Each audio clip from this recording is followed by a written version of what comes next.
What does it mean to be advanced? Is it technology, culture, energy?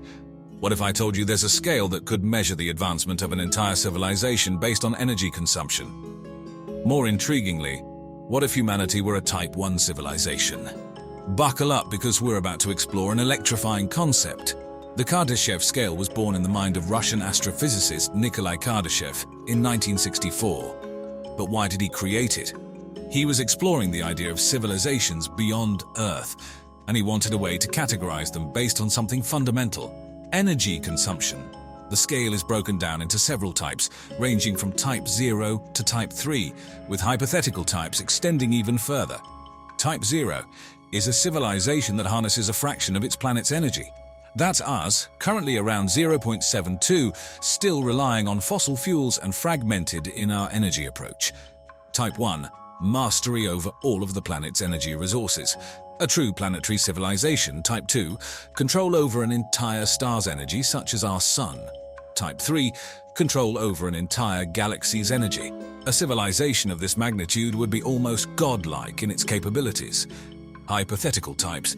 Beyond Type 3, there are speculations of civilizations that could control the energy of multiple galaxies, the entire universe, or even multiple universes.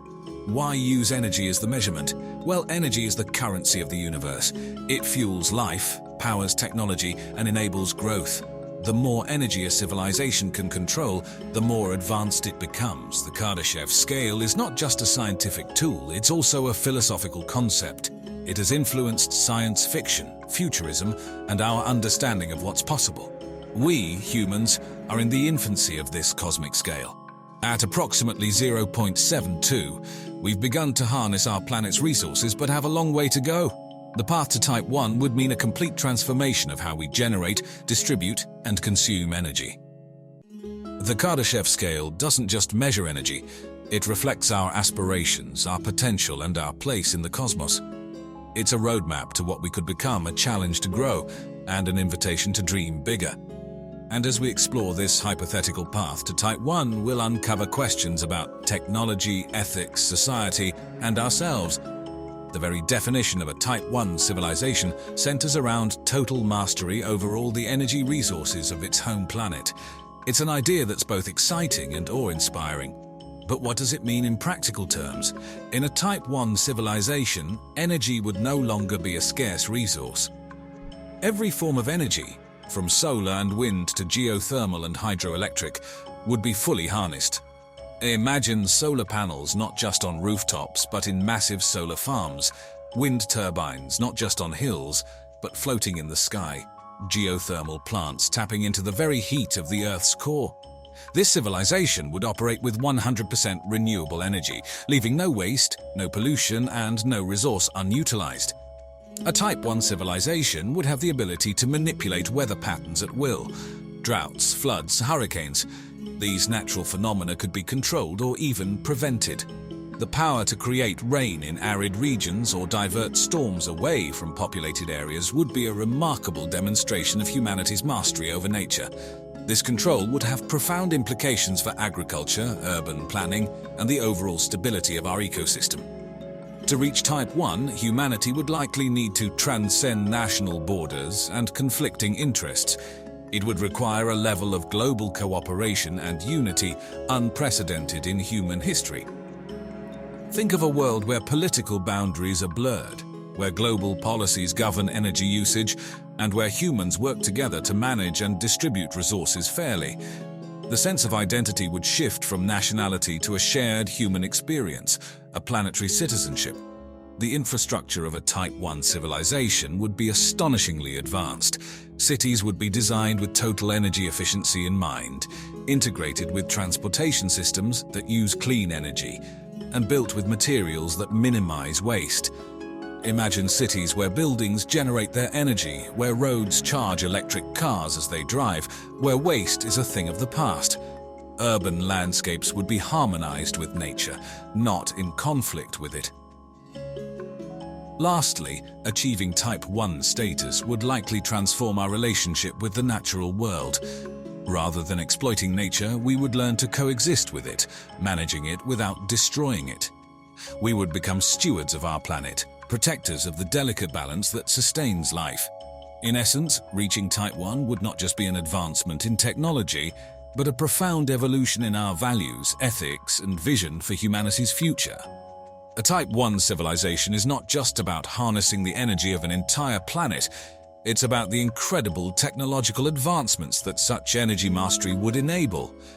Let's explore some of the fascinating possibilities. First, consider transportation. The ability to generate and store vast amounts of energy would lead to transportation methods beyond our wildest dreams. High-speed magnetic trains that crisscross continents, personal flying vehicles that eliminate traffic, space elevators that provide easy access to orbit. The sky, or rather space, is the limit. Transportation would not only be faster, but cleaner, more efficient, and more accessible to all. Next, we would likely see significant advancements in medical technology. With virtually unlimited energy resources, medical facilities could employ advanced AI, robotic assistance, and personalized treatments. The ability to understand and manipulate biological processes at the molecular and even atomic levels could lead to cures for chronic diseases, personalized healthcare, and perhaps even a new frontier in human longevity. Health and well-being could be transformed in ways that are hard to even imagine. In a Type 1 civilization, technology would also transform education and information access. Think of global networks that connect learners from all walks of life, holographic classrooms, AI-guided personalized learning, and virtual field trips to historical or even extraterrestrial locations.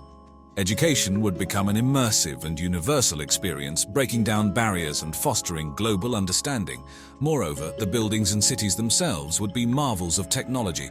Imagine self-sustaining buildings covered in solar-absorbing materials, vertical farms that grow food right in the heart of the city, advanced recycling systems that allow zero waste, and smart urban planning that blends architecture with nature. The cityscapes of a Type 1 civilization would be breathtaking combinations of art, technology, and ecology. Beyond our planet, this civilization might also embark on extraordinary space exploration. With the technology and energy capabilities of a Type 1 civilization, interplanetary travel could become routine. Colonies on Mars, mining on asteroids, exploring the outer reaches of our solar system, and perhaps even interstellar travel could be within our grasp. Lastly, with these technological marvels, we would likely see unprecedented innovations in entertainment, communication, and social interaction. Virtual reality might become indistinguishable from physical reality. Art and creativity could be expressed in new dimensions. Human connection would transcend physical location, fostering a global community where distance is no longer a barrier. When considering a Type 1 civilization, one of the most thrilling prospects is the potential to explore not just our planet, but the cosmos itself. How far could we reach? What wonders might we discover? Let's delve into the uncharted realms of space exploration and interstellar travel. As a Type 1 civilization, our mastery over planetary energy would open doors to space technologies we've only dreamed of. The entire solar system would become our playground. Imagine regular missions to Mars, research bases on Europa, mining operations on asteroids, even tourism to the lunar surface. But that's just the beginning. Interplanetary travel would be the first step. Advanced propulsion technologies, such as nuclear or even antimatter engines, could enable spacecraft to traverse vast distances at incredible speeds. The limitations of conventional rocketry would be a thing of the past. The dream of venturing beyond our solar system might also become a reality. While Type 1 civilization primarily signifies control over a planet's energy, the technological advancements it would bring might set the stage for exploring nearby stars. Missions to Proxima Centauri, Alpha Centauri, or other intriguing exoplanets could be on the horizon. Of course, interstellar travel would not be without its challenges. The vast distances between stars, the need for life support systems, the effects of long-duration spaceflight on the human body, and the intricate navigation required for such journeys would pose significant hurdles.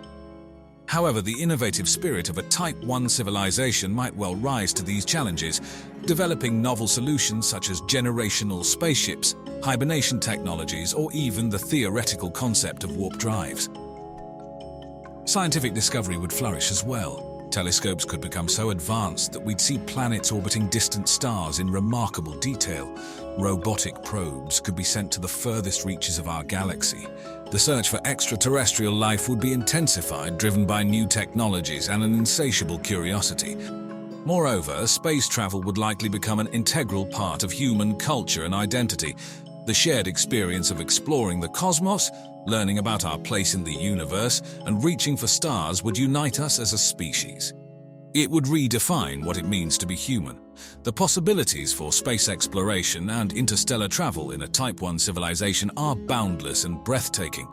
They invite us to envision a future where our home is not just Earth, but the entire cosmos, where we don't just look up at the stars, but travel among them. It's a dream that inspires awe, a journey that beckons us to explore, and a testament to human ingenuity and ambition. If we dare to reach for it, the universe may well be our next frontier. As we embark on the journey toward becoming a Type 1 civilization, there are critical questions we must consider that extend beyond technology and science. This path brings with it significant environmental and ethical implications. The harmony we hope to achieve with nature is both an aspiration and a challenge. A Type 1 civilization would require complete mastery over Earth's natural resources, but mastery does not have to mean destruction. Imagine a world where we control the weather, not to conquer nature, but to protect and nourish it. Think of landscapes where technology and ecology blend, where urban areas grow without harming the natural environment.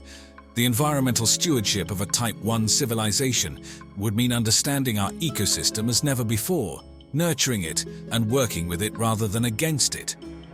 Yet the power over the planet's energy would bring enormous ethical responsibilities, equality or disparity. This is a question that would echo at the core of this new civilization. With such great power over energy, who would wield it? How would we ensure that it's not concentrated in the hands of a privileged few? How could we guarantee that energy, a once scarce resource, would be distributed equitably, reaching every corner of our globe, every human being, regardless of socioeconomic status? These questions would define our journey and shape the ethics of a Type 1 world. The pursuit of this advanced civilization could also lead us into uncharted ethical territory in areas like genetic engineering, artificial intelligence, and even our definition of humanity itself. The balance between progress and ethics, innovation and responsibility, would be a continuous and complex dialogue. Furthermore, the cooperation required to reach Type 1 would necessitate a re-evaluation of our current political and social systems. Could we overcome cultural barriers, political divisions, and national interests to work together as a single, united species? Could we build a society where collaboration, compassion, and empathy overshadow competition, conflict, and fear? These are not just hypothetical questions, but real challenges that we would face in our journey toward Type 1. And as always, thanks for watching. I hope you enjoyed our video today.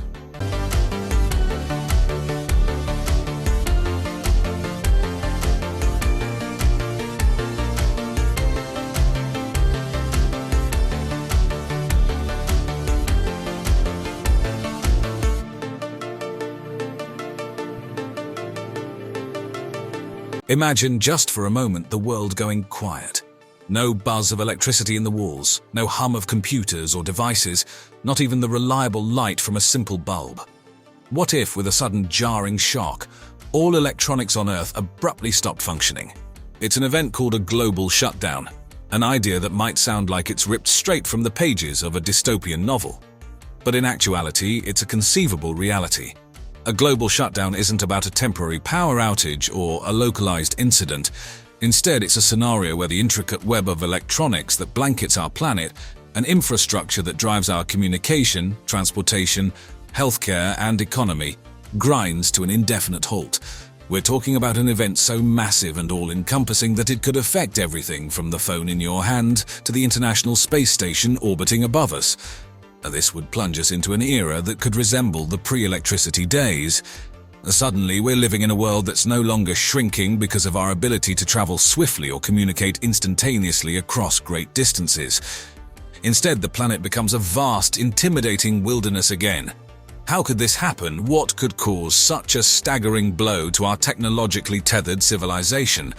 There are a few potential culprits, both natural and man-made, that we'll explore next. The prime natural suspect in our global shutdown scenario is a solar flare, or more specifically, a coronal mass ejection, CME. A colossal explosion on the sun's surface that spews an intense stream of charged particles into space. If Earth lies in the path of these particles, the result can be a geomagnetic storm that interacts forcefully with our planet's magnetic field. A particularly strong storm could induce electrical currents in our power lines, causing widespread blackouts. The Carrington event of 1859, the most powerful geomagnetic storm on record, caused telegraph systems across Europe and North America to fail. Telegraph papers even caught fire. Fast forward to today, and a similar event could be catastrophic, affecting everything from our power grid to satellites and undersea cables, the backbone of our global communication network. On the man-made side of things, we have the ominous prospect of an electromagnetic pulse, EMP attack.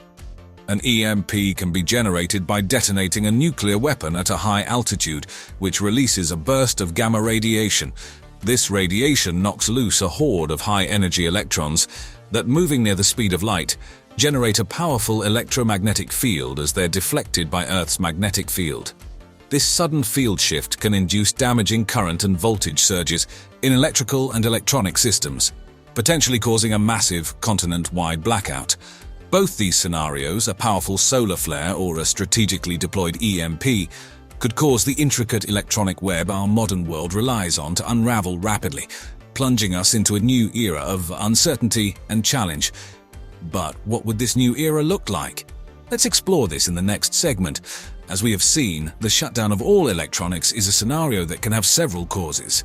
But one thing is clear: the immediate and universal loss of power would have catastrophic effects on the preservation of our digital knowledge. This might lead you to question, what would happen to all the data and information that we've stored electronically?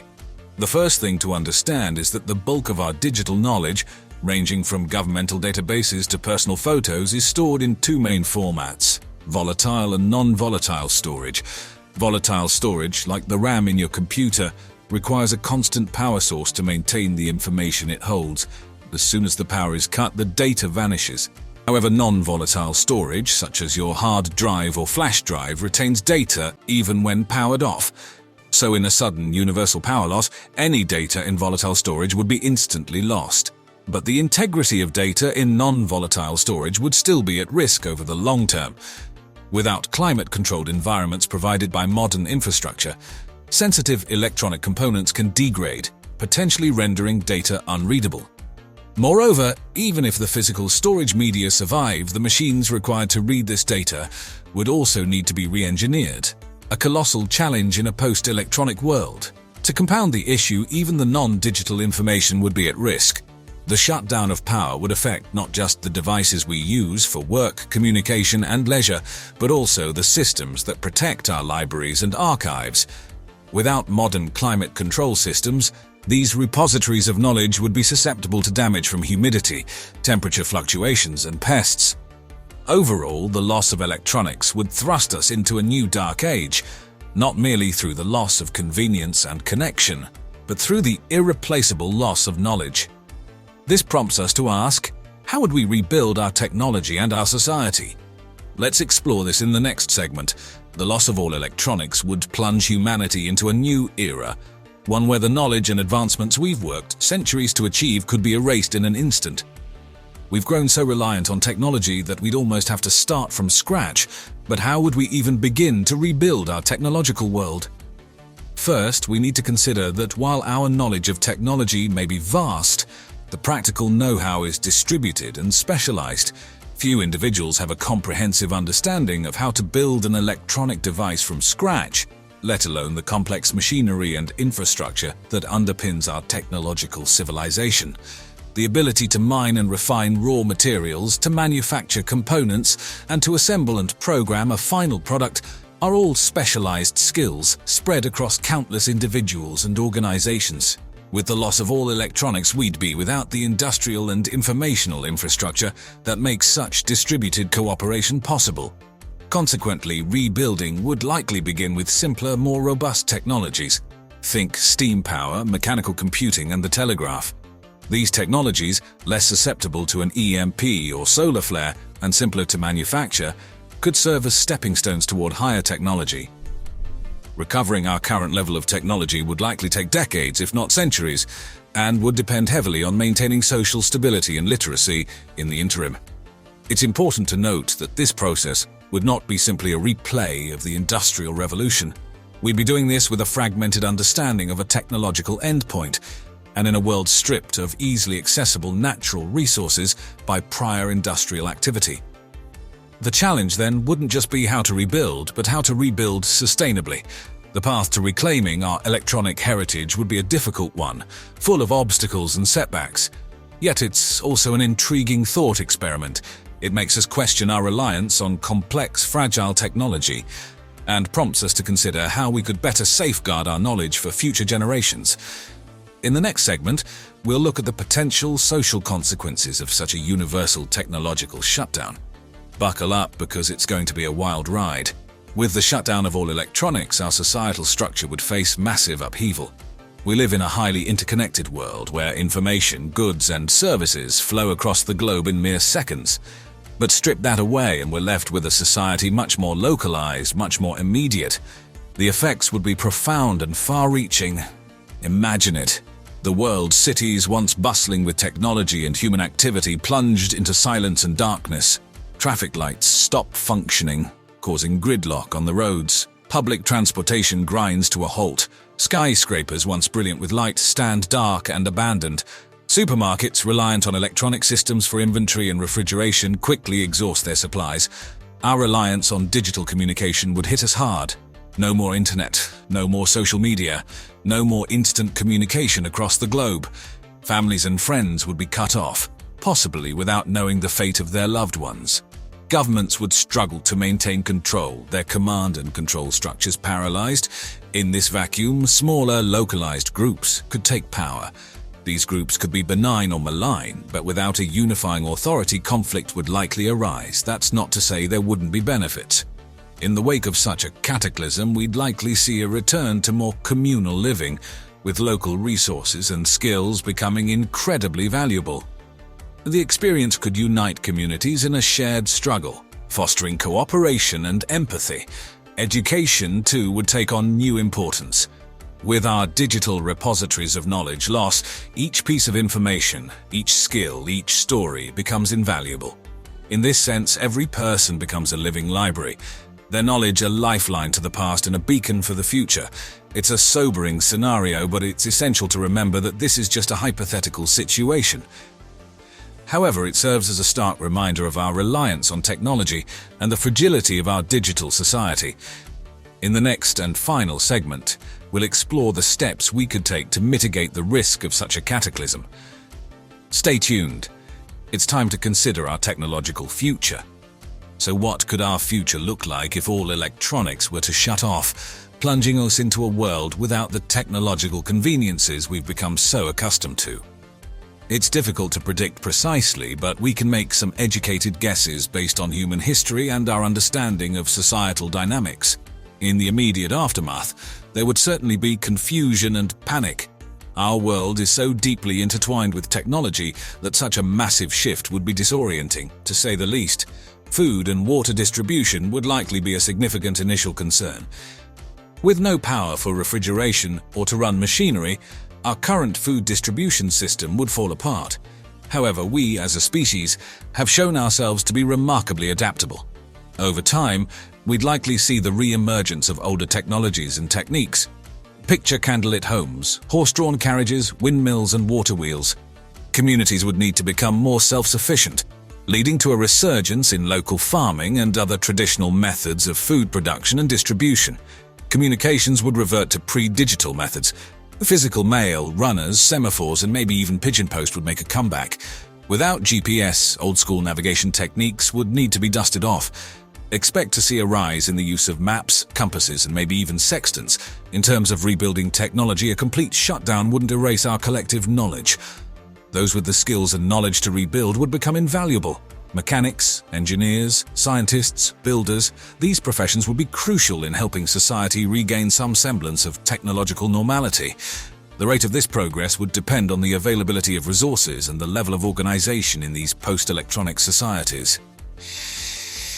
And what of governance? The loss of global communication systems would effectively fragment the world, making global governance as we know it impossible.